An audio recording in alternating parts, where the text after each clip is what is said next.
S C Verma, optical instruments का numerical 1। A person looks at different trees in an open space with the following details.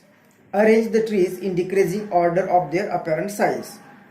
वहाँ पे हमें trees दी हुई है और हाइट दी हुई है, डिस्टेंस दिया हुआ है, तो हमें अरेंज करना है डिक्रीजिंग ऑर्डर में। तो इस फर्स्ट न्यूमेरिकल में हमें एक ट्री ओपन स्पेस में बहुत सारे ट्रीज हो गए और एक पर्सन ऑब्जर्वर उसे देख रहा है। अब जो भी ट्रीज होगी, यहाँ पे 4 तरह की ट्रीज होगी और उनकी अलग अलग हाइट होगी और वो अलग अलग डिस्टेंस पे है। तो उसकी अपेरेंट साइज से हमें उनकी डिक्रीजिंग ऑर्डर को उससे अरेंज करना है। अब उस ट्रीज की हाइट यहाँ पे अलग अलग दी है, मतलब यहाँ पे एक्चुअल साइज इसकी ज्यादा होगी, फिर उसकी होगी, फिर इसकी, फिर उसकी, इस तरह डिक्रीजिंग ऑर्डर में होगी। लेकिन कोई भी चीज अगर हमारे पास होती है, फिर वो छोटी भी हो तो बड़ी दिखती है, जैसे जैसे दूर चली जाती है वो छोटी छोटी दिखाई देती है, तो उसकी साइज कम होती है। तो एक्चुअल साइज कम नहीं होती, लेकिन हमें जो दिख रही है वो साइज कम हो रही है, मतलब उसकी अपेरेंट इमेज, जिसे बोलते हैं अपेरेंट इमेज की साइज कम हो रही है। और वो किस पे डिपेंड होता है, ये ऑब्जेक्ट हमारे कितना पास हो या उसकी रियल एक्चुअल साइज कितनी हो।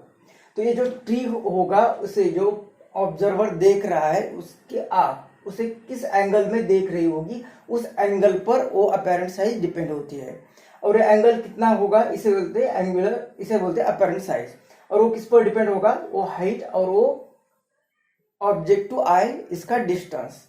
तो यहाँ पे जो थीटा होगा, हम यहाँ पे tan थीटा फाइंड कर सकते हैं। tan थीटा वो क्या होगा, यहाँ पे 90 डिग्री बन रहा है, मतलब ये h अपॉन ये capital D, h upon capital D। और ये स्मॉल एंगल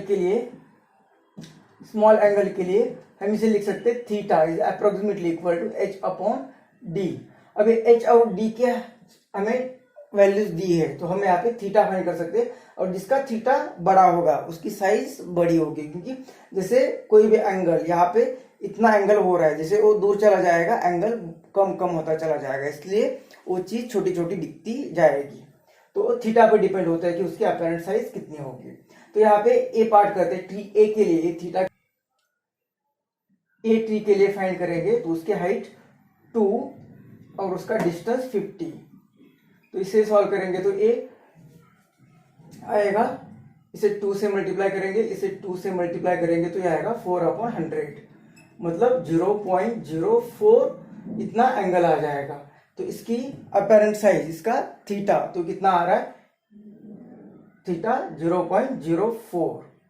अब ट्री बी के लिए, मतलब ये थीटा बी के लिए फाइंड करेंगे, तो h 2.5 और डिवाइडेड बाय ए डिस्टेंस 80, तो ये डिवाइडेड बाय 80 करेंगे। तो ये दोनों को 10 से मल्टीप्लाई करेंगे तो ये 800 आएगा और ये 25 आएगा।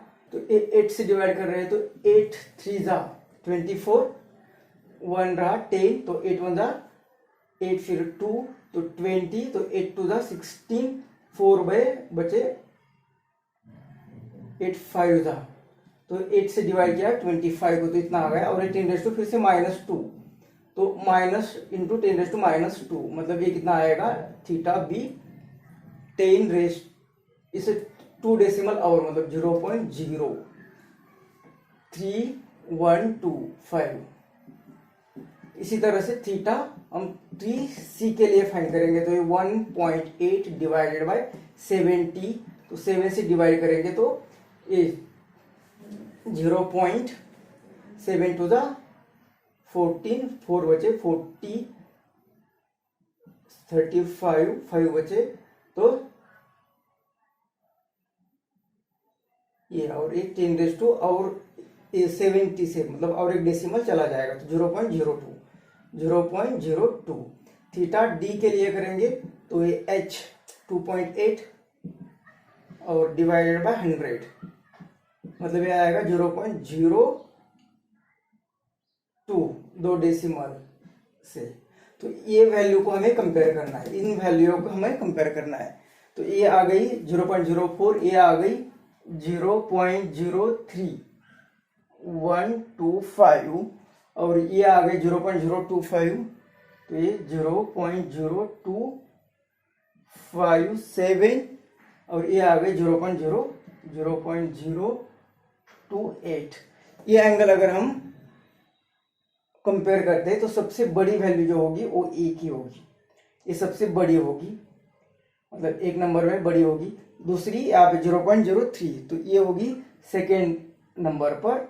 फिर ये 0.02 यहाँ पे 8 है, तो ये होगी थर्ड नंबर पर और ये होगी फोर्थ नंबर पर। मतलब इन ट्रीज को अरेंज करना है इन डिक्रीजिंग ऑर्डर, तो सबसे बड़ा ट्री जो होगा वो ए ट्री होगा, फिर ये सबसे बड़ा होगा, फिर बी ट्री होगा, फिर डी होगा यहाँ पे, और फिर सी होगा।